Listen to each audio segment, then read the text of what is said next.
Hello, my name is Nicole Potter. My first wellness goal was when I was about 17.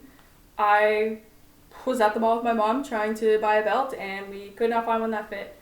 Every single one was too small, and I actually ended up breaking down and crying in the middle of the store. At that age, I didn't know that mental health could be connected to your weight loss because I didn't have the language for it. I didn't know what anxiety or depression was.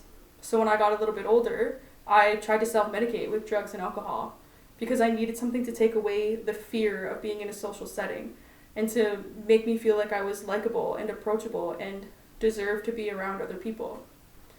I didn't start learning about mental health until after my first yoga class.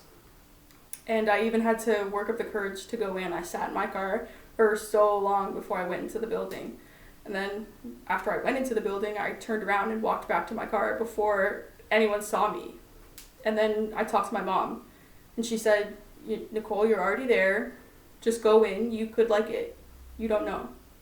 So I worked up the courage and I went back in and I went into the class, and I have never felt so different after 60 minutes. I almost cried four separate times in that class because the teacher kept saying things like, every time you breathe in, say something you like about yourself, and every time you breathe out, let go of something negative. And I could not think of something that I liked about myself. And that was scary. That was shocking. So that's when I started looking at mental health and finding out what the language meant and trying to get sober. And it took a lot of years, but eventually I started living without fear, and I started to work on fixing my trauma bonded relationships and learning what emotional intelligence meant and learning how to feel and how to communicate what I felt because I had no practice with that. I didn't know what that was.